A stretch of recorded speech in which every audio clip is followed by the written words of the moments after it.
Donc, bon sabbat chacun de vous. J'aurais pu chanter encore longtemps. Avec les chants qu'on avait, les instruments aussi qu'on avait, c'était joyeux, c'était une joie de pouvoir partager cela, de pouvoir entendre ces belles mélodies aussi. Mais aujourd'hui, on va continuer et terminer aussi notre chapitre 2 du livre de Daniel.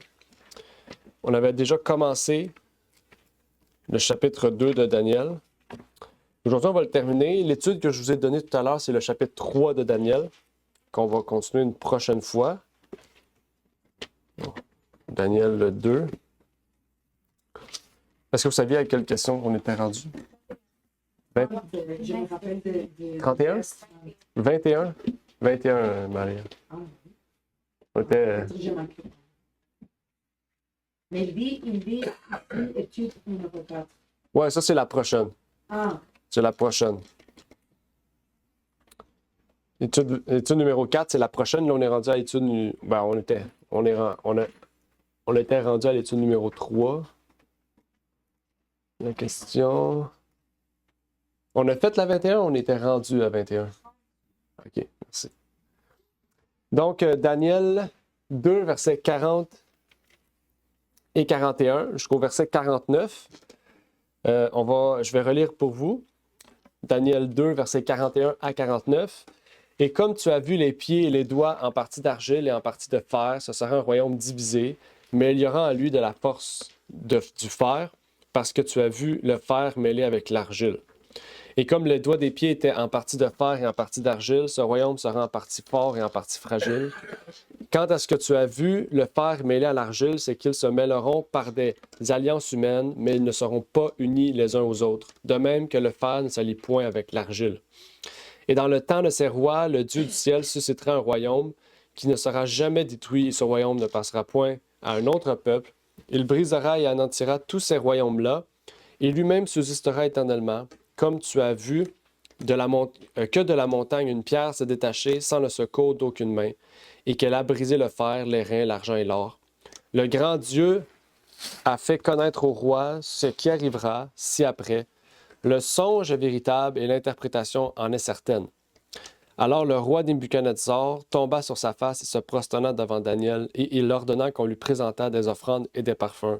Le roi parla à Daniel et dit, « Certainement votre Dieu est le Dieu des cieux et le Seigneur des rois, et il révèle les secrets puisque tu as pu découvrir ce secret. » Alors le roi éleva Daniel en dignité, il lui fit de riches présents, et il l'établit gouverneur sur toute la province de Babylone et chef suprême de tous les sages.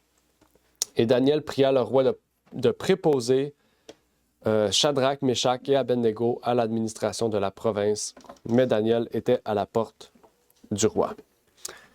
Donc, c'est ce qui met fin au chapitre 2 de Daniel. Et nous allons donc continuer ce que nous avions vu. On va faire un résumé de ce que nous avons vu et continuer ce que nous allons voir aujourd'hui.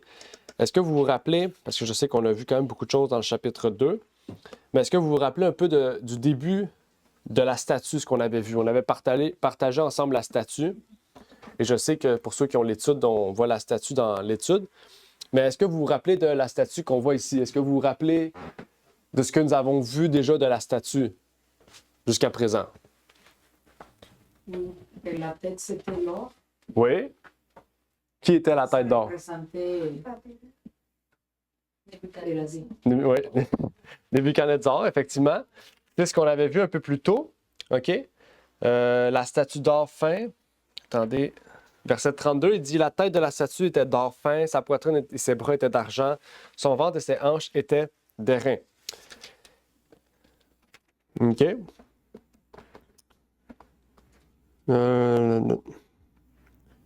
Verset 38. « Il a remis entre tes mains les enfants des hommes, les bêtes des champs et les oiseaux du ciel, en quelques lieux qu'ils habitent, et il t'a fait dominer sur eux tous. C'est toi qui es la tête d'or. » Donc, on voit ici quelque chose d'intéressant. C'est que Daniel ici affirme que la tête d'or est le roi Nebuchadnezzar, le royaume de Babylone, OK, particulièrement. OK? Donc, ce qui est quelque chose d'intéressant, c'est qu'on comprend déjà que la méthode d'interprétation de la Bible est basée sur l'histoire, comme on peut voir. OK? il affirme que la tête d'or est le roi Babylone. Donc, ce qui s'ensuit, c'est qu'il va falloir voir à travers l'histoire quelle est la suite du corps, en fait. Quels sont le torse, quels sont les pieds, quels sont les orteils, etc. Et c'est seulement par l'histoire qu'on peut comprendre ces choses-là. OK? Et donc, il nous faut étudier, il nous faut comprendre l'histoire, étudier l'histoire quand même, pour pouvoir, par la suite, interpréter cette statue comme la Bible le dit. OK? Parce qu'il dit un peu plus loin, on a lu, dans les versets un peu plus bas, verset 47, pas 47, désolé, verset 45, il dit « Le grand Dieu a fait connaître au roi ce qui arrivera si après le songe est véritable et l'interprétation en est certaine. » Donc, ça nous rappelle aussi le verset de Pierre. Si vous vous rappelez, le verset de Pierre qui disait « L'interprétation n'est point basée sur aucun homme. » Okay? Ça dit que c'est Dieu ici qui interprète le texte. Okay? Et quand on utilise, juste en lisant le chapitre 2 de Daniel, on voit que la tête d'or, Daniel dit que c'est Babylone. Okay? Donc, il nous faut, par l'histoire, laisser la place à Dieu pour interpréter, en fait, les chapitres des prophéties de la Bible, du livre de Daniel et de l'Apocalypse. Okay? C'est important de comprendre ça comme suit parce qu'aujourd'hui, on a différentes interprétations. On a le futurisme, où ce qu'on dit que tout est futur, tout est lointain, que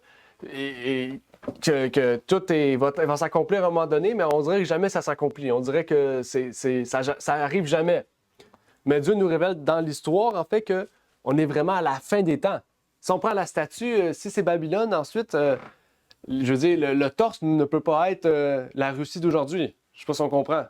Ça va être un royaume qui va s'enligner aussi avec ce que la Babylone nous révèle. Okay?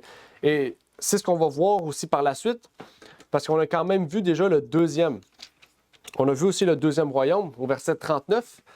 Il dit « Et après toi, il s'élèvera un autre royaume. » Qu'est-ce qu'il dit? « Après toi, il s'élèvera un autre royaume moindre que toi, puis un troisième royaume qui sera d'airain et qui dominera sur toute la terre. » Donc, il dit qu'il y aura après lui un autre royaume. Donc, le royaume qui est après lui ne peut pas être les États-Unis, par exemple. Ça va être un royaume qui est après lui, la Bible le dit. Un royaume après lui, qui suit. OK? Et c'est ce qu'on avait vu. Attendez. Dans la partie 2, ici, ça dit même le royaume médo-perse ne durerait pas éternellement. Dans Daniel, si vous avez remarqué, une partie du livre de Daniel s'adresse à Babylone, puis une partie du livre de Daniel s'adresse au royaume qui serait moindre que la tête d'or, qui était médo-perse. OK? Donc, ici, on dit Alexandre le Grand a mené les Grecs à conquérir les Mèdes et les Perses lors de la bataille d'Arbela en 331 avant Jésus-Christ. Le royaume de Grèce, le royaume d'Airain est entré en scène. OK? Donc, dans l'histoire, on voit dans Daniel déjà que la tête d'or qui représente Babylone va être suivie par un royaume moins puissant que lui, Médo-Perse.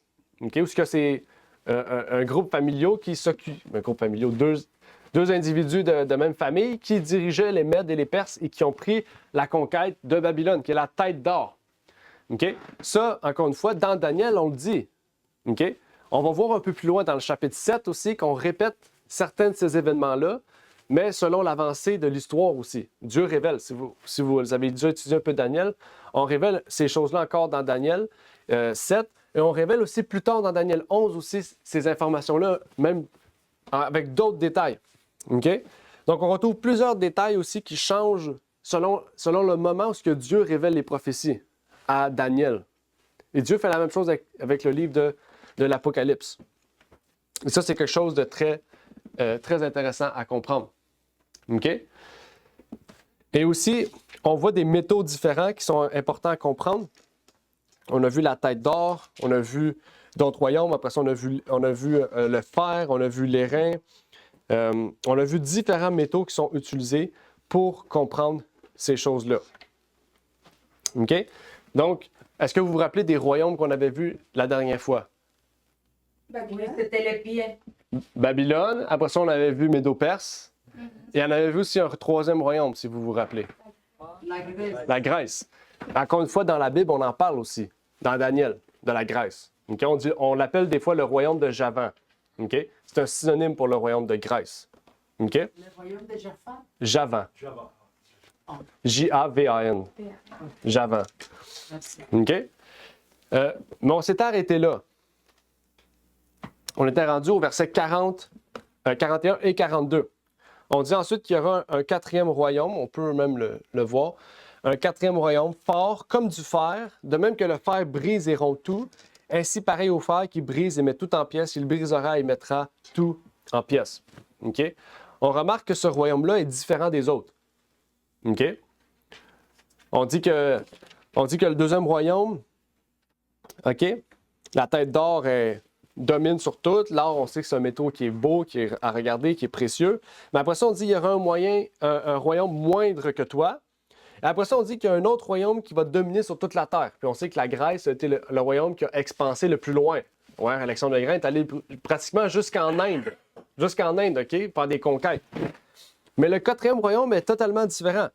On dit, il rompt tout, et ça dit, ainsi, pareil au fer qui brise et met tout en pièces, il brisera et mettra tout en pièces. Ici, le quatrième royaume, on dit qu'il va tout détruire. C'est un royaume destructeur, c'est un royaume de violence, de méchanceté, de cruauté. Et au fur et à mesure qu'on étudie Daniel, vous allez voir des caractéristiques similaires. Daniel 7, hein, on voit une bête affreuse où ce qu'elle détruit tout sur son passage. On dit même qu'elle a des dents de fer. Donc, on voit un parallèle avec les mêmes, on pourrait dire les mêmes ingrédients qu'on retrouve ici. OK? Donc, ici, c'est juste pour vous donner des indicateurs, parce que quand on va arriver au chapitre 7, vous allez dire « Ah, je me rappelle d'avoir déjà vu le fer à quelque part. » Puis là, vous allez voir le fer, vous allez dire « Le fer représentait ce royaume-là. Est-ce que ce que je vois dans ce chapitre-là pourrait être le même royaume? » C'est comme ça qu'on peut étudier la Bible, OK?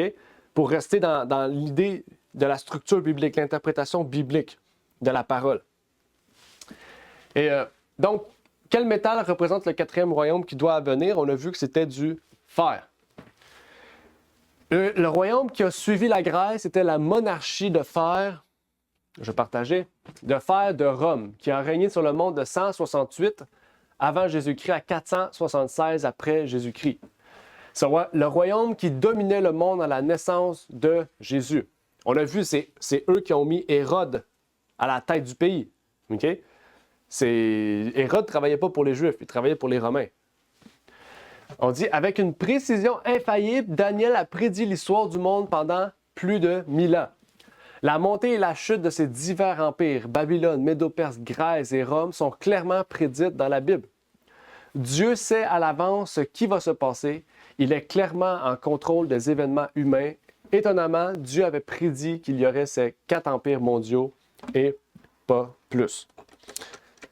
Donc, c'est quand même quelque chose de très intéressant sur ce que le plan de Dieu ici. Ça nous révèle, quand on va en avoir 1000 ans d'histoire, c'est important d'étudier ces histoires, de voir comment ces royaumes sont venus au monde, comment ils ont été transférés de royaume en royaume. OK? C'est des royaumes qui sont intéressants à étudier. Et on apprend beaucoup par cela. Parce que l'histoire se répète. Oui, l'histoire se répète. Pourrez-vous les remettre, s'il vous plaît, juste une seconde? Oui. Ils ont pas merci, excusez-moi. Si vous n'avez pas l'étude papier, dans l'étude papier, tout est dedans. OK? OK, continuez. Donc, c'est pas un problème. Je peux vous l'imprimer si vous l'avez perdu. Donc, je ne vais pas aller trop loin. Versets 41 et 42.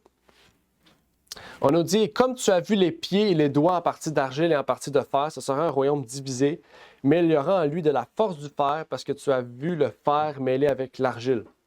Donc, qu'est-ce qui se passe avec les pieds? Les pieds sont mélangés à deux métaux. On sait qu'il y a des... C'est comme l'eau et l'huile. Hein? L'eau et l'huile, qu'est-ce qui arrive? Ça ne se mélange pas. Ça se sépare. OK? Le fer et l'argile, c'est la même chose. Ça ne se mélange pas. Donc, quand ils se mettent ensemble, ils se séparent. Ils finissent par se...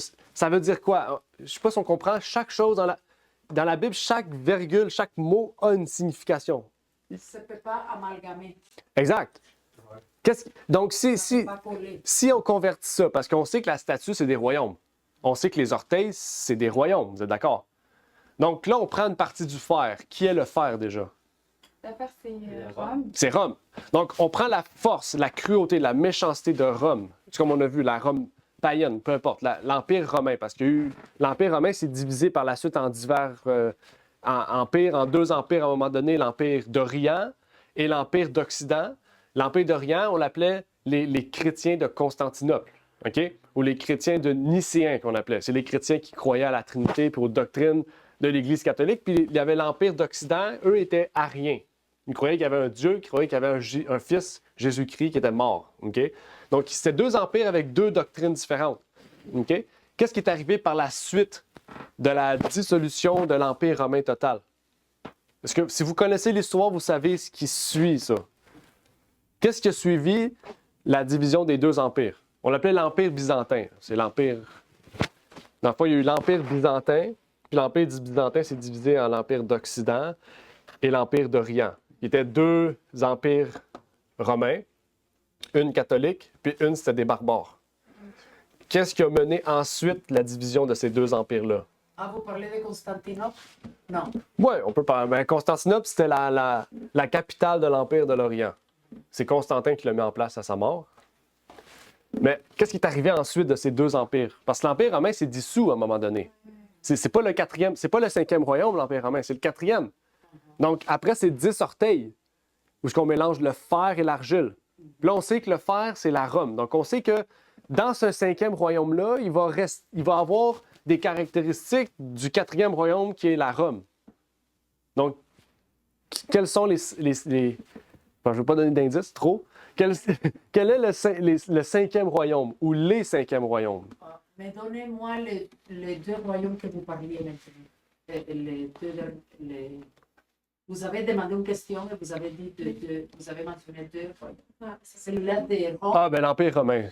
Après, ça, c'est un peu d'histoire, l'Empire byzantin et tout. Que le fer est mêlé À l'argile. On a parlé que le fer, c'est la Rome Ouais. qui est mêlée. Donc, la puissance des pieds, elle a la cruauté de Rome. Mhm. Mais quant à l'argile, je pense que c'est ça la Ben, l'argile, c'est la partie faible, c'est la partie chambranlante. Donc, c'est juste pour dire que le fer et l'argile ne se mélangent pas. OK? Donc, ce qu'on comprend, c'est que ces royaumes-là vont être forts et faibles en même temps. Ils vont avoir quelque chose qui fait la force, quelque chose qui fait la faiblesse. Mais aussi, c'est pas juste ça. C'est que faut savoir, le fer, c'est agressif. Parce qu'on a vu, la Rome est agressive, elle est méchante. Ça veut dire que ces royaumes-là vont être méchants, agressifs entre eux aussi, là. OK? Ça marchera pas, en fait. Il y aura de l'électricité qui va tout le temps passer entre eux, là. OK? Mais là, on voit quelque chose de différent parce qu'on voit 10 orteils. Je sais pas si vous avez remarqué. OK? Donc, on parle pas de un royaume, on parle de 10 royaumes. Ça, c'est l'Europe, alors. Unique. L'Europe. Oui, l'Europe. Oui. C'est exactement. Donc, Maria, t'as dit la bonne réponse. Pourquoi l'Europe? Parce que, vous savez, tous les Européens, les tribus barbares qui ont formé la suite de Rome, je ne sais pas si vous savez, c'est tous des Romains. Oui. C'est des Romains qui ont décidé de garder certaines doctrines ou pratiques de leur tradition ancestrale avant qu'ils deviennent chrétiens. OK? C'est ce qui fait en sorte qu'ils étaient méchants barbares. Parce que les barbares n'avaient pas... C'est pas comme les Napoléon, là, où que les gens, on va le dire, ils faisaient la guerre de façon absurde. Là. OK? Je sais pas si vous avez déjà vu la guerre des Napoléons. Ils se mettent tous sur un rang comme ça, puis ils tirent. Ils bougent même pas, là. Ils font juste tirer, puis ils se font tirer dessus. Là. C'est la pire absurdité, là, faire la guerre comme ça. Mais les barbares, c'était pas comme ça. Ils se cachaient dans les montagnes, dans les arbres, puis ils sautaient, puis ils décapitaient, ils tuaient les femmes, les chiens, les animaux, ils brûlaient tout. Il y avait ni loi, ni foi, ni loi. OK? Mais ils se disaient chrétiens. OK? Donc, c'est pour ça, en fait, qu'ils étaient agressifs, ils étaient méchants, c'était des gens barbares. Les Européens, les Francs, toutes ces tribus-là, c'était des tribus qui étaient barbares, qui étaient méchantes, qui étaient agressives, comme le fer. Mais ils étaient fragiles. Parce que dans ces tribus-là, dans tous ces royaumes-là, mettons les Francs, il n'y avait pas un roi. Il y avait des dizaines et des dizaines de rois. Il y avait des riches. Là, il y avait des petites tribus qui se sont... Un peu comme le Québec, il y a des villes, puis chaque ville a des maires. C'est la même chose. C'est là que ça a commencé. Chaque ville. Paris avait un sous-roi, parce qu'il y avait un noble qui avait décidé de former son royaume. Après ça, il y avait un autre royaume, Marseille. Marseille, il y avait un autre roi, parce que c'était un noble qui a décidé de former... Je ne sais pas si on comprend. Tout le monde était divisé entre eux. Puis ils faisaient la guerre entre eux. Les Francs se faisaient la guerre entre eux. Puis les Francs ont décidé de se faire la guerre. Puis après ça, ils travaillaient ensemble pour détruire l'Allemagne. Je ne sais pas si on comprend. Oui, on comprend parce que Ça a changé. On fait la même chose avec Hérode et avec l'autre monsieur de Jaouchakoua avant de prendre sa vie. Ils ont dit, mais on ne peut pas le faire, c'est vous que vous devrez le faire. Oui, Les Juifs, ils les voyaient. oui, exactement. C'est un peu la même idée. Oui. Donc, c'est pour montrer que l'Europe était fragile. OK? Si vous étudiez un peu l'histoire, vous voyez l'Europe, à ce moment-là, c'était fragile. Un peu comme les orteils. Parce que quand la Rome a été dissoute, en partie par les barbares, puis en partie par l'islam, parce qu'il ne faut pas oublier l'islam à ce moment-là a commencé à monter, eh bien, les barbares ont commencé à se former des clans entre eux. OK? Donc, c'est là que ça a commencé à plus déraper. C'est pour ça que l'Europe aujourd'hui est si fragile. C'est remarqué, l'Europe est très fragile aujourd'hui. Ça commence à être plus fragile Oui. que jamais, n'est-ce pas? Exact. Oui, Claude. On considère que les deux jambes de fer, un c'est l'Empire d'Orient, puis l'autre c'est l'Empire d'Occident. On peut voir ça comme ça. On peut voir ça comme ça, mais il faut savoir que l'Empire d'Occident puis d'Orient s'est divisé surtout à cause de la religion par la suite, à partir de Constantin. OK? Parce que c'est pas tout le monde qui acceptait le credo de Nicée. Tu sais, le credo de Nicée, c'est la Trinité, puis toutes les doctrines fondatrices de l'Église catholique. C'est pour ça que l'Orient est allé d'un bord avec sa capitale, sa religion, puis l'Occident est allé d'un bord avec sa capitale, puis sa religion. Okay? L'Orient, c'était Constantinople, puis l'Occident, c'était la Rome, l'Italie, où ce que le Vatican est. Okay? Donc, c'est pour ça que l'Orient faisait la guerre à l'Occident, puis en même temps, il faisait la guerre aux musulmans. C'était lourd, là. Faut se dire, c'était chargé à ce moment-là. Ouais. Parce que j'ai pas d'écran, d'écran, mais l'Orient, c'est ce que la Turquie. L'Orient était en Turquie, puis l'Occident, c'était l'Italie, l'Espagne, le Portugal, ces pays-là. OK? Puis l'Orient, ben, eux voulaient l'Italie parce qu'ils disaient que c'était le siège saint. Là. Ils voulaient ça. OK? Donc, ils faisaient la guerre à l'Occident, qui étaient les tribus barbares, puis ils faisaient la guerre aux musulmans, parce que les musulmans, eux, s'en allaient aussi vers Constantinople pour prendre les territoires. OK? Mais ils n'étaient pas capables. OK? Là, ça, on va en reparler. Hein? Dans Apocalypse 8 et 9, on parle des musulmans. On va revenir sur ça plus tard dans notre étude sur les prophéties. Mais... J'essaie de voir si, mettons, que du jambes, c'est l'Orient, mais les 5 orteils, c'est ceux qui font partie de la... OK, je comprends. Mais si tu vois ça comme ça, je pourrais dire que non, parce que l'Orient n'a pas rapport avec les barbares. L'Orient, c'est vraiment... Il n'y a aucun barbare dans ça. C'est vraiment l'Empire d'Occident qui c'était des barbares. Parce que l'Empire d'Occident était déjà divisé avec les différentes tribus comme les Ostrogoths, les Vandales. Ils étaient en Afrique du Nord, c'était aussi en Europe, au Portugal. Okay? Donc, c'est pas nécessairement... si tu le vois comme ça, non, l'Empire d'Orient et d'Occident ne peut pas représenter les jambes. Parce que... C'est ça. Parce que c'est pas comme l'Empire d'Orient s'est dissous, puis il y a eu 5 royaumes, puis l'Empire d'Occident s'est dissous, puis il y a eu 5 royaumes. Ça n'a pas été comme ça. Sans être dissous, mais c'est important. Ouais. Mais non, ça n'a pas été comme ça, parce que l'Empire d'Orient est juste morte par elle-même. C'est avec les guerres entre les musulmans que ça s'est détruit. Tandis que l'Occident, oui, c'est devenu 10 royaumes qu'on va expliquer ici, là. C'est celui-là? Olivier, tout ce que vous parlez, ça sonne comme la tour de Babel. Ouais. Ben, ça ressemble un peu à ça quand même, là. Plein de royaumes. Et on les voit ici. Comme prophétisé, lorsque l'Empire romain a pris fin en 476 après Jésus-Christ, il n'a pas été repris par un autre royaume mondial. Il n'y a pas eu d'autre royaume mondial. Alors, regardez aujourd'hui, il n'y a pas de royaume mondial aujourd'hui. Je ne sais pas si on comprend, c'est des pays. On essaie de faire une religion mondiale maintenant. Okay? C'est le plan de Satan, d'essayer de refaire une tour de Babel avec Babylone. Une unité, mais ça ne marchera pas. On est tous divisés. D'une manière, c'est comme les Juifs, ils vont s'unir aux Romains pour un but précis, mais pas parce qu'ils sont d'accord avec tout. Okay? C'est ça qui s'en vient. Ça dit, au lieu de cela, comme la Bible avait si clairement prédit, des tribus barbares ont conquis l'Empire romain et l'ont divisé, d'un côté d'Occident. Okay? 10 de ces tribus sont finalement devenues l'Europe moderne. Ils étaient les Ostrogoths, les Wisigoths, les Francs, les Vandales, les Suèves, les Alamans, les Anglo-Saxons, les Hérules, les Lombards et les Burgondes. 7 d'entre eux existent encore aujourd'hui en Europe. Et ça, on va revenir plus tard. Parce que là, on a introduit des choses que je ne veux pas trop expliquer parce que la Bible l'explique, mais un peu plus loin. OK? Parce que, rappelez-vous, gardez ça en information. Il y a 10 orteils.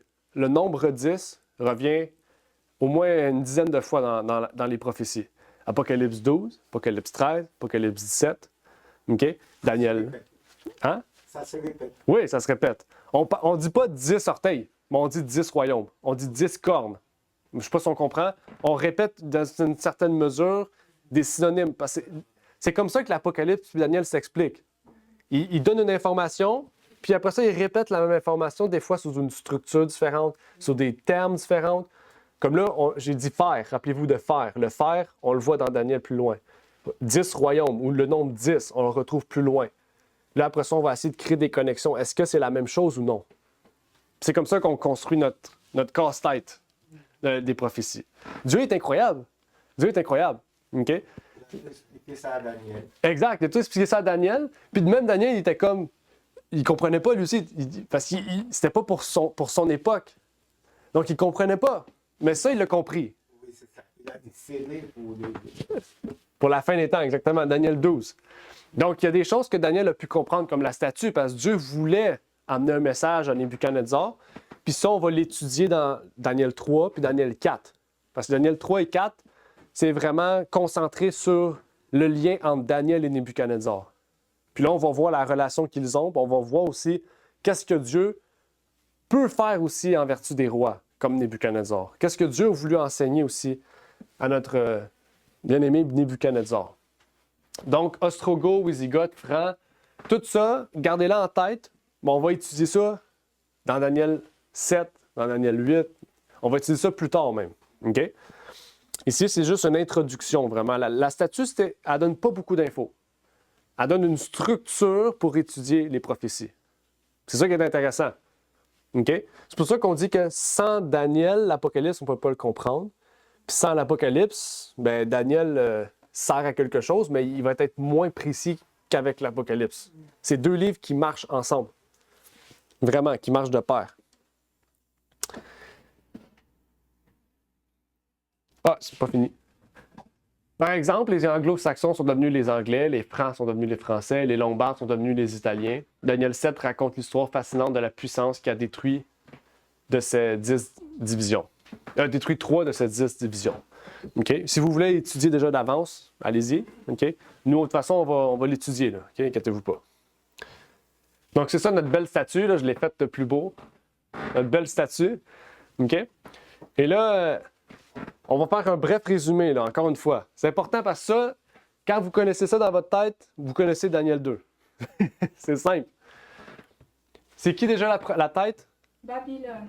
Babylone, Nebuchadnezzar. De Babylone, exactement. OK? Ça aussi, c'est un principe important. OK?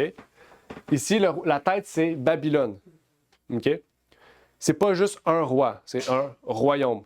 OK? Parce qu'on a tendance à faire ça avec les églises. Ah, d'accord. Ouais. Les protestants, je connais un pasteur justement qui est baptiste, eux, c'est comme ça qu'ils conçoivent ça. Ils disent que, par exemple, Éphèse, c'est les apôtres, Smyrne, c'est ils vont dire Smyrne, c'est les presbytériens, Pergame, c'est les luthériens. Dieu ne vise jamais une église. Okay? Ici, il vise un royaume. Les églises, c'est un état du christianisme à une époque donnée. Les sceaux, c'est la même chose. Dieu ne dit jamais ça, c'est cette personne-là. Okay? Donc, la Grèce, c'est pas Alexandre le Grand.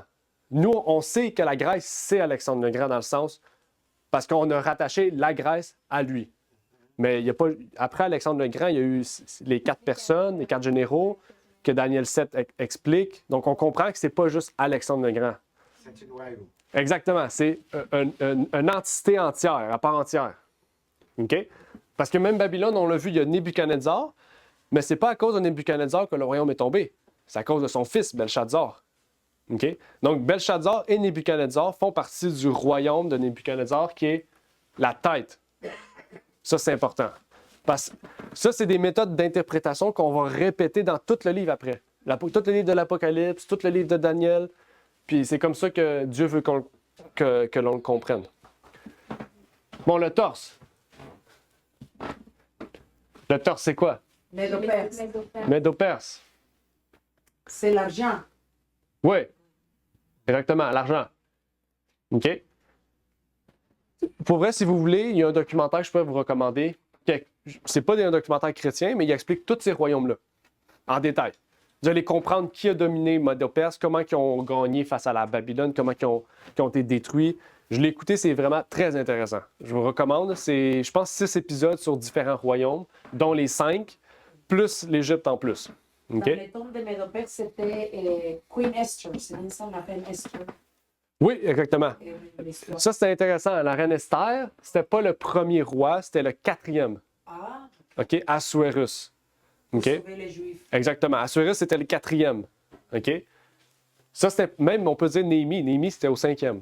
Alors, on voit, il y a des liens là, très intéressants à faire. OK? Ça veut dire que peut-être il n'était pas né Esther dans les premières fois. Non. Quand Daniel vivait, Esther n'était pas née. C'est des dizaines d'années plus tard. Wow. OK? C'est intéressant parce que Esther et Daniel, c'est les deux seuls livres qui sont écrits, Daniel en partie, qui sont écrits en deux langues.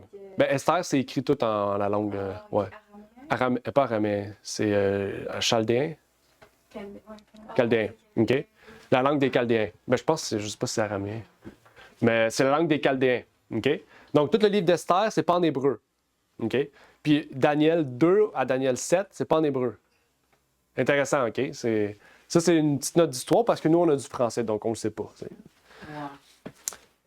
Le troisième royaume, Ouais. Grèce. Ah, c'était hébreu et la mariage. C'est les Ouais, cuivres. c'est araméen. Exactement, le cuivre. OK? La Grèce, c'est pas un royaume qui a duré super longtemps. OK? Alexandre le Grand est mort à 32 ans. Là. Il est mort très, très jeune. OK? Il y a eu d'autres rois après, mais par la suite, bon, je vais vous donner la réponse. C'est Rome. Puis par la suite, Les 10 royaumes. les royaumes. On a dit l'Europe, mais les 10 royaumes. OK? Donc, c'est ça. Mais après ça, il y a un autre royaume. Là, vous allez dire, ah, mais il n'y a pas d'autre royaume, il n'y a plus rien. C'est quoi après les pieds? On écoute, si on l'a bien écouté, il y a un autre royaume spécial qui arrive de nulle part. Ça dit bien, une pierre qui n'arrive de nulle part vient frapper les pieds de la statue. La pierre arrive de nulle part. Là, tu dis, Aucun mais. exact, d'aucune main. Là, c'est incroyable. Je vous demanderais d'essayer de lancer une pierre sans y toucher. Ah, moi, je le comparer avec les États-Unis. Ouais. Donc, on peut voir ça. On va y revenir dans quelques instants. Est-ce que ça peut être la Chine ou la Russie? On va voir quel royaume que c'est. On va voir la description, puis on va essayer de voir quel est ce royaume-là. OK? Mais avant, on va rester avec le royaume 10. Le royaume 10. Le royaume des 10. Des 10 rois. Verset 43, il dit « Quant à ce que tu as vu le fer mêler à l'argile, c'est qu'ils se mêleront par des alliances humaines. » Donc, ces 10 royaumes chercheraient-ils à s'unir un jour? Oui. OK? Il y en a qui vont dire ici que c'est l'euro, hein, le signe de l'euro, la pièce. Peut-être pas nécessairement, parce qu'avant ça, ils ont essayé de s'unir quand même pour attaquer certains royaumes ou certains territoires. Ils ont essayé de s'unir aussi quand ils ont voulu faire la conquête de Jérusalem pour atteindre le territoire de l'islam aussi, pour reprendre Jérusalem avec les chevaliers de Templiers. Donc, il y a différents moments à travers l'histoire qu'ils ont essayé de s'unir. Mais à chaque fois, ça n'a pas fonctionné comme qu'ils voulaient. Hein? Aujourd'hui, l'euro, le Royaume-Uni ne fait même plus partie de l'euro. Donc, ça n'a pas marché. Là. Puis ça tient encore sur un petit brin de scie. Là. OK? Oui, ils ont tous essayé. OK? On voit que qu'est-ce qui régnait toujours, c'était la violence, hein, la cruauté, quand ils ont essayé de s'unir. Même les pays à côté, il a voulu se détacher comme l'Angleterre, la Welsh ou Les Irlandais? Non. Le Royaume-Uni, en effet, avec le Non, à Brexit. côté de l'Est. Comment s'appelle-t-il? Wales. Proche de Welsh. De toute façon, il y a un autre Oui. territoire là-bas qu'ils ont. Les Écosse. L'Écosse? Ah oui, l'Écosse. Oui, parce que dans le Royaume-Uni, il y a l'Écosse, puis... Oui. ouais. Merci. C'est l'Écosse, c'est ça. Parce que quand tu as dit Welsh, je pensais à Irlande, mais c'est vrai, c'est Écosse. OK. Le continent européen sera-t-il un jour à nouveau uni? Qu'est-ce qu'elle nous dit le verset 43? Ça dit « De même que le fer ne se lie point avec l'argile, mais ils ne seront pas unis l'un à l'autre. » La Bible est claire, il dit ici, il n'y aura aucune unité. OK? Parce que quand on voit unité, on parle d'unité d'esprit.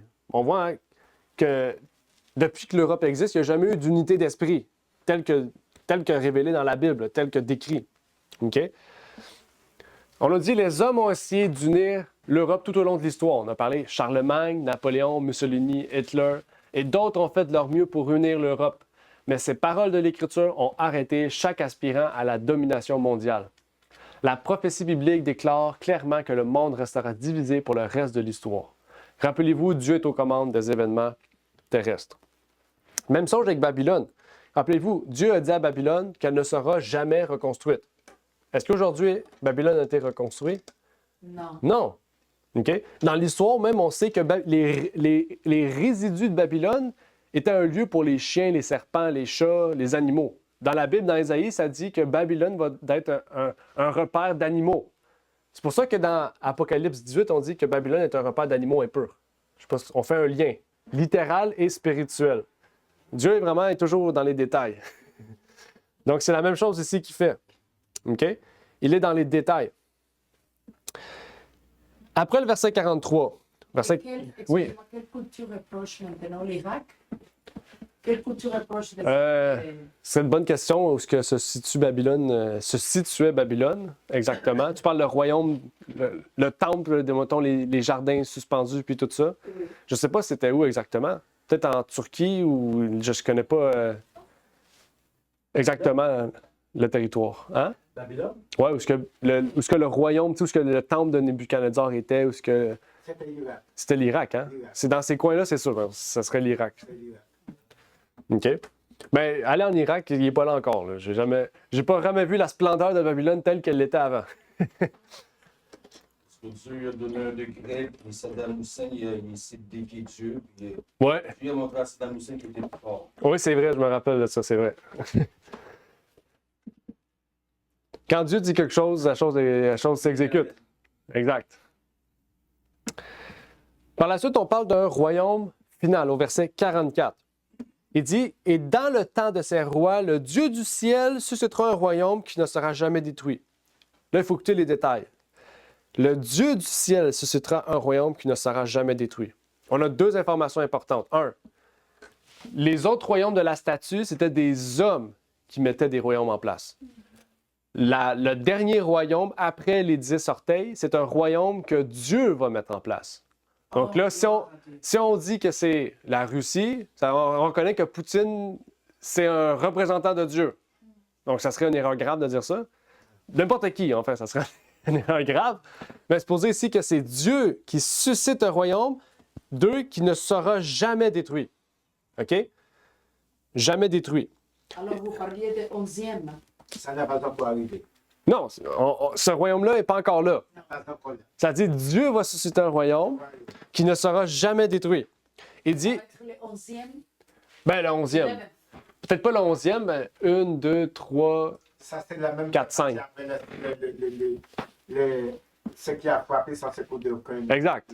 c'est là nous aurons un royaume qui n'a jamais détruit. Exact. Donc, c'est pas un royaume qui fait partie de la statue. C'est un royaume qui vient détruire la statue. Personne ne connaît pas où naît. On prie le Créateur. Après l'astéroïde qui détruit sur la Terre, c'est ça le royaume qui jamais va être détruit. Oui, c'est ça on va décrire, on va voir. On va essayer de rassembler toutes les caractéristiques avant de mettre un pronostic. C'est la meilleure chose à faire. Absolument. Il faut rassembler toutes les informations et on pose un pronostic. On pose une idée. Parce que c'est une grave erreur de prendre un verset et de dire ça, OK, ben c'est ça. Si on fait ça. Est-ce que c'est vraiment bon de dire que le royaume n'est pas encore là aujourd'hui? Ah, ben, C'est vraiment le cas bibliquement parlant. c'est ça qu'on va voir. C'est théologiquement. On va voir toutes les caractéristiques. Il remet le royaume à son père. Oui. Ça veut dire quelque part, entre quelque part et quelque part, c'est pour quelque chose. Oui, exact. Je ne vais pas te dévancer. Non, mais je comprends ce que tu veux dire. On va le voir, on va comprendre. OK? Verset 43, il dit, c'est 44. Donc, Dieu suscite un royaume. Donc, première information, Dieu suscite un royaume. Deuxième information, qui ne sera jamais détruit.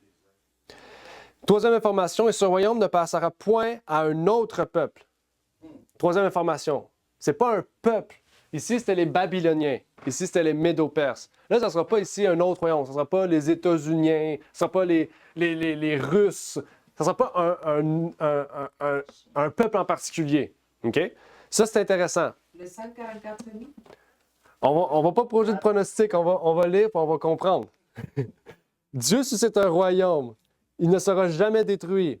Par la suite, qu'est-ce qu'il dit? il ne passera point à un autre peuple. Ça ne sera pas des Juifs, ça ne sera pas des Africains, ça ne sera pas un peuple en particulier. Il n'y aura pas de titre à ce peuple-là, dans le sens une nation précise, une couleur précise, une langue précise. OK? Prochain. Il brisera et anéantira tous ces royaumes-là et lui-même subsistera éternellement. Donc là, on a en haut le mot jamais, ça veut dire éternellement. Ça veut dire en dehors du temps du temps qu'on a humainement, en dehors de toute l'histoire humaine, il va vivre encore. Donc, il faut comprendre, ce n'est pas un royaume humain, c'est un royaume divin.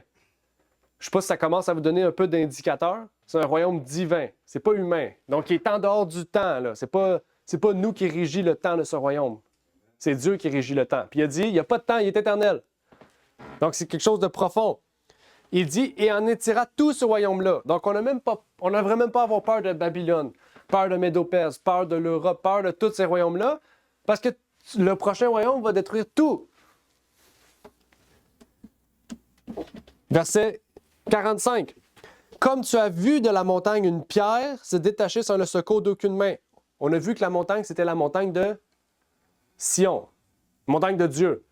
De cette montagne-là, il y a une pierre. Donc, on comprend que si la montagne, c'est la montagne de Sion, que la pierre sort, c'est que de Sion, il va y avoir une personne ou un royaume, quelqu'un qui va ériger ce royaume-là, qui n'est pas humain, qui est divin, puis qui va venir briser cette statue-là. Ça dit, c'est détaché sans le secours d'aucune main qu'elle a brisé le fer, l'airain, l'argent et l'or, tous les précieux. Le grand Dieu a fait connaître au roi ce qui arrivera ci-après. Le songe est véritable et l'interprétation en est certaine.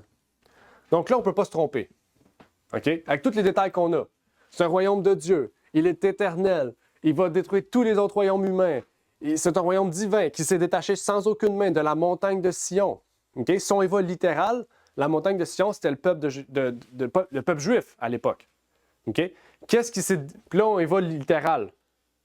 Qu'est-ce qui s'est détaché du peuple juif sans aucune main pour établir un royaume?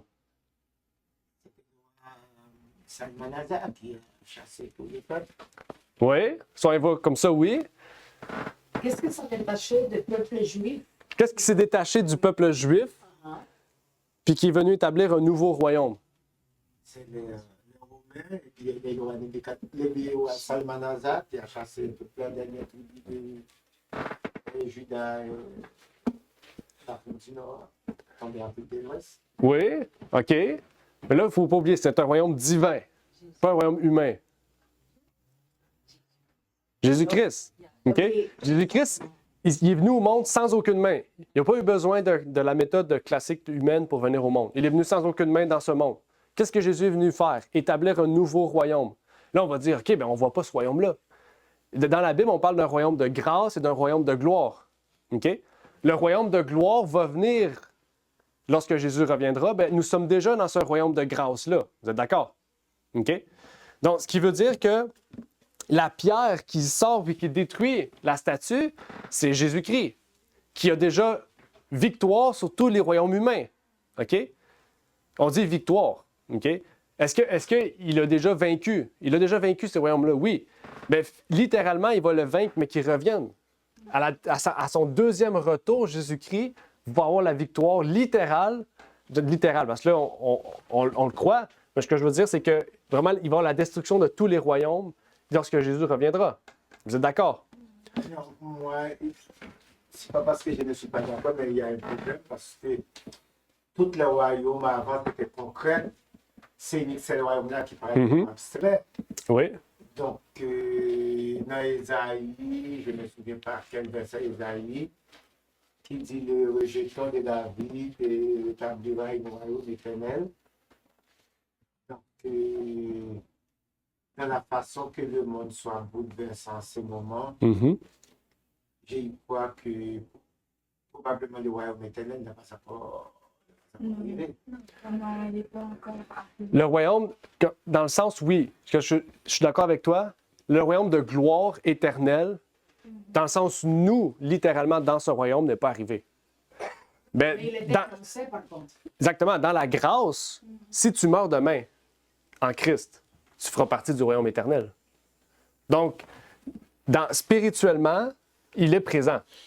Littéralement, il va être présent plus tard, lorsque Jésus reviendra. Puis aussi, Changement de baptême, déjà pas encore. ouais, c'est ça. Puis quelque chose d'intéressant aussi que notre frère a cité, il dit que ici, tout était littéral, mais là, ça change, ça marche plus. OK? Une méthode d'interprétation des prophéties de la Bible, c'est que quand on voit, par exemple, un grand dragon, pour prendre l'exemple, Apocalypse 12, on voit un grand dragon. Est-ce que le dragon, c'est littéral? Parce qu'il y en a qui vont penser que c'est littéral. Mais Satan. c'est Satan. C'est Satan. La Bible le dit. Donc, il y a des choses qui doivent être comprises littéralement, des choses qui doivent être comprises symboliquement. Puis selon le contexte, quand on voit que quelque chose n'est pas naturellement possible, dans le sens, qu'est-ce que je veux dire, c'est qu'une statue qui décrit des matériaux puis qui symbolise quelque chose de faux fait allusion à une chose réelle. Mais ça reste symbolique. C'est symbolique parce que si on prendrait une statue littéralement, il faudrait voir une statue comme Daniel dans la vraie vie, puis après ça, ça symboliserait quelque chose de littéral, ce qui est impossible. OK? Donc, la statue en entière est déjà symbolique. Elle symbolise quelque chose. OK? Parce que naturellement, c'est pas quelque chose de viable. Les lois de la nature ne nous mèneraient pas à avoir quelque chose comme ça. Ça serait impossible. OK? Donc, ce 5e royaume-là est la même chose. Je sais juste qu'à ce moment-là, on dit que ce royaume-là n'est plus un royaume d'hommes, mais un royaume divin. OK? Donc, si c'est un royaume divin, automatiquement, ça ne peut pas être un royaume humain. C'est-à-dire un royaume comme les États-Unis, le Canada, ou etc. OK? Est-ce que ça veut dire que Dieu n'utilise pas des hommes pour implanter son royaume? Non. Je suis d'accord que Dieu utilise des hommes pour mettre en place son royaume. OK? Et Jésus-Christ a été le principal atout, la pierre, Jésus dit lui-même, je suis la pierre. OK? La pierre vivante. Donc, s'il est la pierre vivante, il représente, on pourrait dire, le principal orateur qui représente ce royaume-là. Si on reste dans un contexte biblique. Jésus a dit, je suis la pierre. La montagne, on sait que c'est les Juifs. Donc, Jésus s'est détaché des Juifs pour donner le royaume à qui? À aucun peuple. C'est-à-dire à tout le monde entier. Il n'y a plus un peuple particulier à qui appartient ce royaume-là. C'est toutes les nations.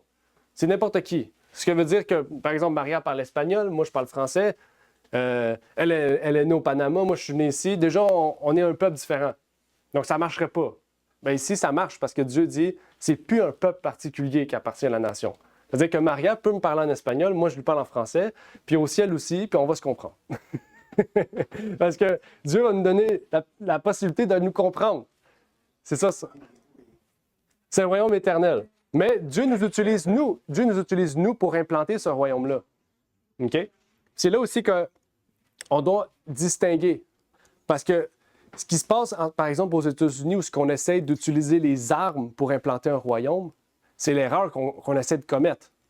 Parce qu'on ne peut pas utiliser des fusils pour tuer des gens, pour dire « j'implante le royaume de Dieu sur cette terre ».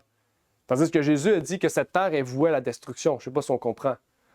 Dans l'Apocalypse, Dieu dit que cette terre est vouée à la destruction et qu'il va la purifier. Donc, on ne peut pas essayer de purifier nous-mêmes la terre, tandis que Dieu dit « je vais vous emmener au ciel, puis je vais purifier moi-même la terre ». Je ne sais pas si on comprend.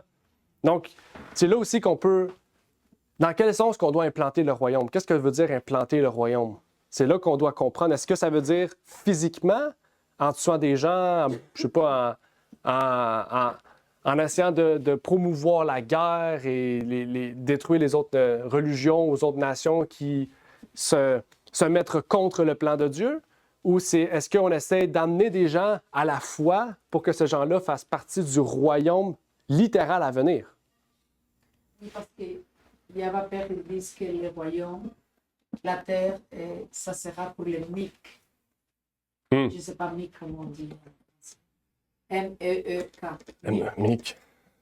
Moi, la première fois que j'entends. C'est pour ceux qui sont doux, la douceur. Non. Ils vont héréditer la terre. Ouais. Parce qu'ils travaillent fort, ils vont être justes. C'est Pour administrer la Ils terre. sont humbles, c'est Humble. doux. Meek. OK. Ouais. M-E-E-K. OK, doux. Je savais pas que ça voulait dire ça.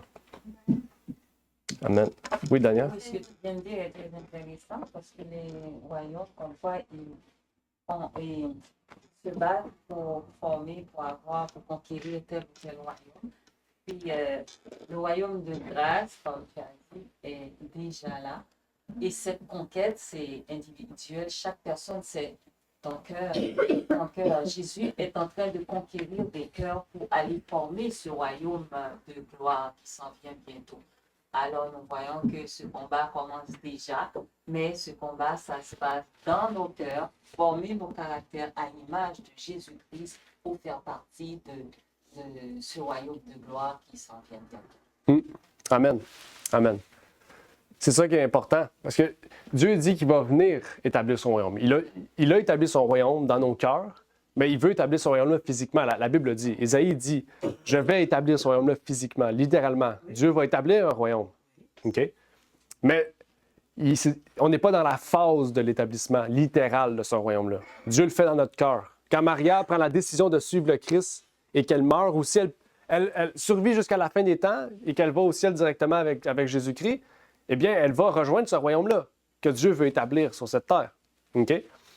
Ça, on va étudier ça plus tard. Parce que l'Apocalypse parle de ça, de la transition entre la terre à la nouvelle terre, ou la transition entre la terre et le jugement et la nouvelle terre. OK? Donc, on ne va pas aller trop vite parce que là, on peut mélanger plein de choses, mais l'Apocalypse en parle. Si vous voulez étudier déjà, allez lire Apocalypse 18 jusqu'à 22. Vous allez bien voir la transition que Dieu a prévue pour les hommes. Et la nouvelle Jérusalem, où ça va rentrer ici? On va revenir sur ça plus tard. C'est beaucoup de choses, là. Mais oui, la Nouvelle Jérusalem, on va voir, la description de la Nouvelle Jérusalem est incroyable. Elle est vraiment belle. On va l'étudier parce qu'il y a plein de choses. Les matériaux utilisés, les pierres. OK? Vous avez remarqué, là, je vous donne un indice, mais les pierres utilisées pour la Nouvelle Jérusalem, si on les unit ensemble, ça fait l'arc-en-ciel. Ça fait les couleurs de l'arc-en-ciel. Donc, Dieu, par sa lumière, va refléter ces pierres, puis les pierres vont refléter l'arc-en-ciel, qui est l'alliance que Dieu a faite avec les hommes. C'est incroyable. C'est incroyable. C'est pour ça que Satan veut se monter, et c'est pour ça que les sexuels utilisent les mêmes couleurs. Ouais, toutes les lettres de l'alphabet, là, A, B, C, D, E, G, Y, Z. Là. Exact. Donc, que fera Dieu au royaume de la terre lorsqu'il établira son royaume? On a quand même parlé de ça. Le royaume de Dieu ne sera pas une prise de contrôle des royaumes terrestres. Il consumera complètement et détruira et emportera tous les royaumes de la terre. Le Nouveau Testament dit que Dieu créera un nouveau ciel et une nouvelle terre. Apocalypse 21, verset 1. Je vous invite à lire. Si vous voulez déjà les lire, allez les lire. Prenez des notes, posez, checkez, regardez vos questions. Mais on va y arriver. Que représente le royaume venant de la pierre? On va aller voir Matthieu, verset 25. 31 à 34.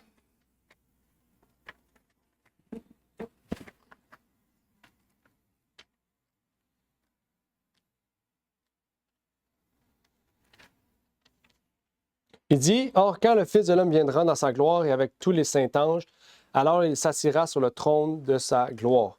Et toutes les nations seront assemblées devant lui, et il séparera les uns d'avec les autres, comme un berger sépare ses brebis d'avec les boucs. Et il mettra les brebis à sa droite et les boucs à sa gauche. Alors le roi dira à ceux qui seront à sa droite, « Venez, vous tous qui êtes bénis de mon Père, héritez du royaume qui vous a été préparé dès la fondation du monde. » Okay? Donc, on regarde un peu plus haut, ça dit « le trône de sa gloire ». Le trône de sa gloire, c'est le royaume de gloire. Okay? Dans Hébreu, il dit Jésus s'est assis sur le trône de grâce, le royaume de grâce. Okay? Donc, le royaume de grâce, c'est le royaume qui a été prévu depuis la fondation du monde. Le royaume de gloire, c'est la révélation de ce royaume de grâce. OK? Donc, dans Daniel 2, on parlait du royaume de gloire. C'est-à-dire que Dieu veut révéler le royaume, mais il ne le peut pas maintenant parce que ses enfants ne sont pas tous prêts à le recevoir. OK? Ça, c'était un concept intéressant. Royaume de grâce, royaume de gloire. On va lire une note aussi. L'Écriture déclare que lorsque Jésus-Christ reviendra sur terre pour la deuxième fois, il écrasera les royaumes de la terre et établira un royaume éternel qui n'aura pas de fin. Quelle nouvelle excitante, Jésus revient. Dieu est aux commandes de l'histoire humaine. Toute l'histoire se dirige vers cette conclusion culminante lorsque le Fils de Dieu reviendra en majesté pour instaurer le royaume de justice éternelle. Nebuchadnezzar n'a peut-être pas pensé, au chapitre 1, qu'il avait vaincu le vrai Dieu, mais très rapidement, il lui a été montré que Dieu est le souverain de tout, que les événements humains sont sous son contrôle et qu'en fin de compte, Dieu remportera le conflit. Babylone, Médo-Perse, Grèce, Rome, désolé, les 10 divisions de l'Empire romain ont peut-être cherché à usurper l'autorité divine et à détruire le peuple de Dieu, mais tous les royaumes terrestres seront finalement écrasés par la venue du Christ. Amen. Écrasé. Écrasé. Il va falloir y apprendre en créole comment dire. Pardon. Écrasé. Non, mais avec tout l'accent, là. Question 27. Après avoir entendu l'interprétation du rêve, qu'a dit Nebuchadnezzar à propos du Dieu de Daniel? Ça, c'est intéressant. Verset 47. Le roi parla à Daniel et dit, « Certainement, votre Dieu est le Dieu des dieux et le Seigneur des rois. Et il révèle les secrets puisque tu as découvert ce secret. » C'est incroyable. Dieu ici a montré sa toute-puissance en vertu de tout. Rappelez-vous, là, Nebuchadnezzar a appelé les sorciers, a appelé les philosophes, a appelé tous ces hommes censés être intelligents, puis il était comme, si tu ne me donnes pas la réponse, je ne peux pas te donner la réponse. Tu sais. Ils voulaient tricher dans le fond. Ils ont dit, donne-nous la réponse, puis on va te donner la réponse. Daniel a dit, donne-moi aucune information, je vais être capable de dire ton rêve, puis d'interpréter ton rêve. Je ne sais pas si on y pense, là. Daniel a dit le rêve de Nebuchadnezzar sans même qu'il le sache, puis il l'a interprété en plus. Une double preuve que le Dieu du ciel, c'est vraiment le Dieu que Daniel servait et ses amis. C'est incroyable. Puis rappelez-vous, Daniel n'a pas prié tout seul. Daniel a appelé ses amis et il a dit, venez prier avec moi pour qu'on puisse avoir l'interprétation du rêve. Donc, Daniel a montré que, en fait, quand on a de la complicité, quand on a de la fraternité avec les gens, comme lui qui croit le vrai Dieu, il y a une puissance encore plus grande. On dit toujours, hein, l'union fait la force. Donc, ils étaient plusieurs, ils ont reçu la puissance de Dieu. Ils ont tous été bénis aussi de cela, grâce à leur fidélité. Et grâce à leur régime de légumes et fruits. Oui, aussi, bien sûr. C'est l'obéissance, en fait, que Dieu demandait ici. Question 28. En raison de leur fidélité, comment Daniel et ses amis ont-ils été promus par Nebuchadnezzar? Ils ont eu une grosse promotion, là. OK? Une grosse promotion. Verset 48. Alors le roi éleva Daniel en dignité, il lui fit de riches présents et l'établit gouverneur sur toute la province de Babylone et chef suprême de tous les sages de Babylone. Je ne sais pas si vous savez, mais après Nebuchadnezzar, il y avait Daniel. Il était le chef de tous les sages. Donc, les gens qui ridiculisaient Daniel, maintenant, ils doivent obéir à Daniel. Donc, les sorciers qui étaient comme, « Ah, Daniel, c'est un petit nouveau, il est juif, c'est pas grave. » Finalement, ils sont comme, « Ah, OK, chef. » OK? C'est pour dire là, que Satan a été vraiment rabaissé. OK? La puissance de Dieu a surpassé toutes les choses de Satan. OK? Ça, c'est incroyable. Joseph aussi. Exactement, Joseph, c'est un renversement de situation. Là. Il dit, comme la situation a changé rapidement, d'une défaite apparente, de la captivité à Babylone et de la rééducation dans la société babylonienne, pensez-y, là, c'est ça que Daniel a passé à travers. Daniel et ses amis, en raison de leur fidélité au Dieu du ciel, sont élevés pour devenir certains des principaux dirigeants de Babylone. Dieu honore toujours notre engagement envers lui. Et ça, c'est intéressant. À travers toute l'histoire du christianisme, même particulièrement dans la Bible, Dieu a honoré ceux qui demeuraient fermes devant lui. C'est pas dans les moments faciles qu'on doit demeurer ferme, c'est dans les moments difficiles. Parce que dans les moments faciles, c'est facile, mais dans les moments difficiles, c'est difficile. Mais pour Daniel, c'était facile parce que, dans le sens facile, il était tellement ferme sur Dieu que dans les moments difficiles, il était comme, je vais aller vers Dieu. OK? Et comme Maria a dit, Joseph, c'était la même chose. OK? C'est parce qu'il était ferme chez lui qu'il est demeuré ferme en Égypte. Même chose avec n'importe qui, en fait, n'importe quelle situation de la Bible. Job, même chose. Job est demeuré ferme dans les moments difficiles parce que toute sa vie, il était ferme. OK? Donc, Dieu nous demande maintenant, parce que, pensez-y, là, si on est dans les orteils, puis que les orteils, en ce moment, c'est la folie furieuse, c'est la guerre, c'est la destruction totale, puis que le royaume de Jésus revient, pensez-y que bientôt, on va avoir une grande persécution. On va devoir tenir ferme. Donc, notre question, c'est est-ce qu'on veut être des Daniel Et comme ses amis, des gens qui demeurent fermes dans les temps difficiles, et bien que Dieu puisse nous donner la force et Entrer dans les la feux prière. Oui, exact. et On les est dans feux. l'ombre de la petite orteil. Oh. L'ombre, ça c'est bien ça. L'ombre de la petite orteille, la plus petite en plus. Ça fait des carottes, pas vraiment. Ouais. On a une invitation. Reconnaissant que Dieu a le contrôle total des événements terrestres, êtes-vous prêt à lui laisser le contrôle total de votre vie? C'est une invitation que Dieu nous fait à chacun de nous. Et ça met fin à notre chapitre 2 de Daniel. Vous avez déjà le chapitre 3. Donc, en temps et lieu, on va étudier le chapitre 3. Vous allez voir, le chapitre 3 est tout autant intéressant que le chapitre 2. OK? On est juste au début, là. Quand on va être rendu à Apocalypse 17, vous allez dire « Wow, on a tellement vu de choses! On a tellement étudié et compris que maintenant, en fait, on ne peut plus jouer, là. On ne peut plus jouer. Exact. OK? On ne peut pas perdre le temps. Exact. OK? Donc, les petits guides que vous avez, si vous en voulez, il y en a d'autres en arrière. Dans le fond, je vous imprime toutes les copies qu'on fait, on les a en papier. Si vous voulez les donner à des personnes aussi, n'hésitez pas à les prendre. Des fois, il y a des gens qui veulent étudier, vous pouvez les donner. Sinon, avant de terminer par la prière, est-ce qu'il y avait des questions, commentaires sur ce qu'on a vu? Très intéressant. Peut-être quelque chose qui serait plus à éclairer ou... Mis à part la Nouvelle-Jérusalem, je sais que Maria veut tellement savoir, tellement voir la Nouvelle-Jérusalem. Mais on ne peut pas sauter des étapes. La seule chose que j'aimerais ajouter, c'est que tu as parlé de l'Empire byzantin, c'est ça, hein? C'est l'Empire de Romain. C'est le nom, Ah, ok. c'est le nom de l'Empire. Ensuite. Je n'ai pas compris ce que c'est. Elle a parlé de l'Empire byzantin, mais l'Empire byzantin, c'est l'Empire de Rome. C'est juste sous une autre forme. À la suite, elle a changé de nom. Pouvez-vous me parler un peu plus du royaume de Java? Grèce, Ah oui, ça. qu'est-ce que tu veux savoir? Et Java sort d'où? Comment on l'appelle, royaume de Java? Le royaume de Javan, le royaume de Grèce. C'est le royaume qui a suivi Médo-Perse, dans le fond. Qui est Alexandre le Grand qui a conquis le royaume de Perse et les Mèdes. Et qui est devenu l'autre royaume ensuite de la statue. Le troisième royaume de la statue, c'est le royaume de Grèce. On va le revoir plus tard. Mais Java, ça sort d'où? Je sais pas. Pour vrai, je sais pas. Je pense que c'est une traduction de la Bible française qu'on a. Ah, ok. C'était la boue. Mais je sais que dans certaines Bibles, on dit Grèce, mais c'est rare. Ok, Certaines Bibles. merci. Ok. Ouais, c'est ça, une traduction. Ouais, c'est une traduction. Est-ce qu'on peut considérer, on a parlé de fer, mais il y a l'argile, Yes. mais on n'a pas parlé de l'argile en tant que tel. Mhm. Est-ce qu'il y a une signification pour le mot argile? Ou c'est juste un exemple, ouais, en fait, tu vas prendre de la terre, mais il n'y a plus de l'argile. Ouais. Mais l'argile, c'est plus vivant aussi, ça fait plus. Ouais. Mais en fait, tu sais, vu que la statue, c'est tous des matériaux Ouais. de pierre, ben l'argile, tu sais, il n'aurait pas pu prendre la terre parce que ça ne marchait pas dans la lignée structurelle, tu sais.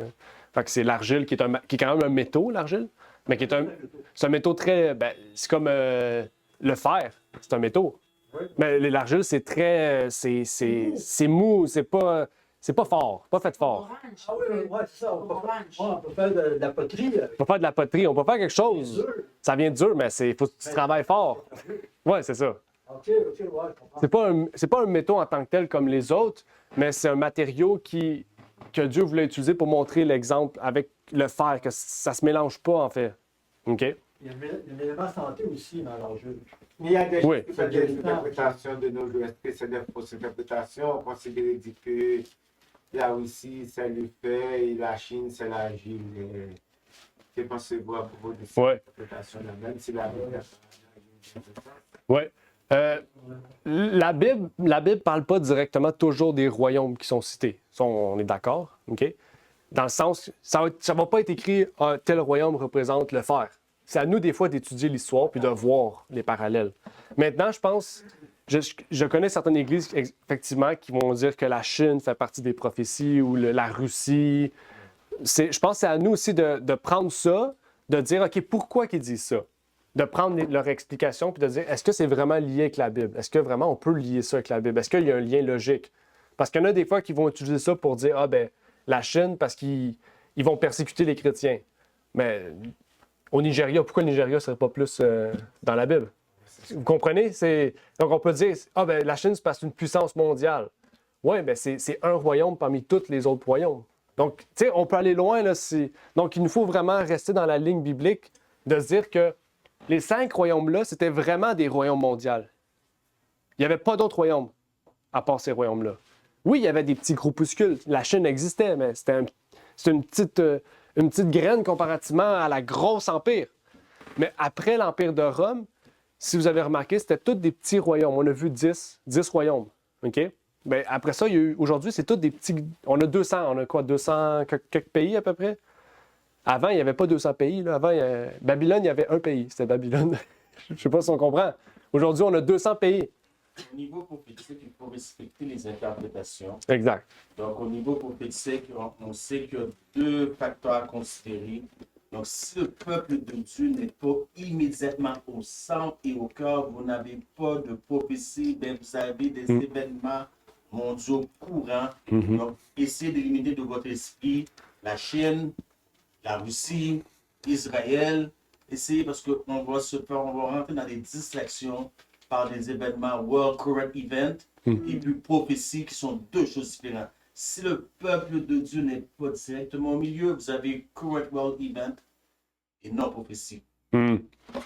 Merci, frère. Ça, c'est très sage. Amen. Effectivement.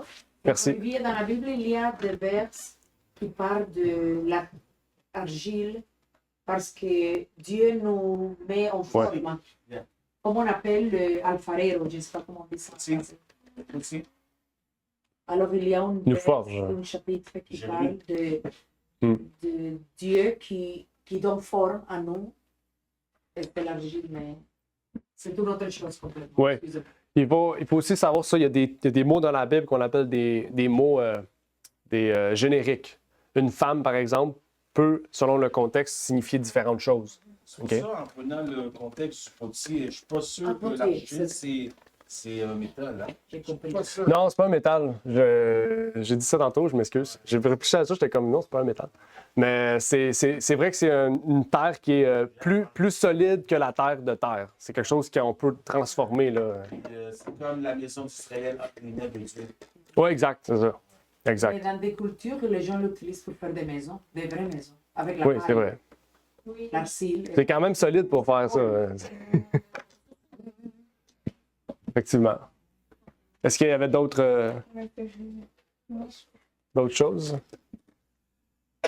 On attend l'écrasement. L'écrasement. Oui. Oh my goodness, je ne peux pas attendre ça. Oui, très bientôt. Tu... Oh là, oh my goodness. Bibi Gaga, comme Lionel l'appelle. Excusez-moi, mais. Oh. Ah. Bon, est-ce qu'on termine par une prière? Prions. Notre Père est aux cieux, merci Seigneur pour l'opportunité que tu nous permets d'être ici réunis, que tu puisses bénir ton peuple Seigneur et chacune des personnes qui écouteront aussi cet enregistrement. Permette Seigneur, eh bien, que ta parole prophétique Seigneur puisse vraiment nous sensibiliser à pouvoir prendre une position ferme Seigneur, comme Daniel l'a pris, comme Joseph l'a pris Seigneur, comme Esther aussi l'a pris Seigneur, et que nous puissions vraiment révéler Seigneur, eh bien, ta lumière, non seulement en nous, mais pour les autres aussi, Seigneur, pour que la lumière prophétique puisse être une clarté pour les autres aussi et permettre à ce que nous puissions nous préparer à ton retour, Seigneur, auquel, par la pierre, tu vas détruire tous les royaumes, Seigneur, détruire tous les empires, toutes les choses, les malheurs, les destructions, la méchanceté, la cruauté qui se fait sur cette terre, Seigneur, et que tu mettras fin une fois pour toutes, Seigneur, au péché et à la mort, Seigneur, et que tu pourras établir ton royaume éternel, Seigneur. Nous te prions pour ces choses et que tu puisses nous bénir au nom de ton Fils Jésus-Christ. Amen. Amen.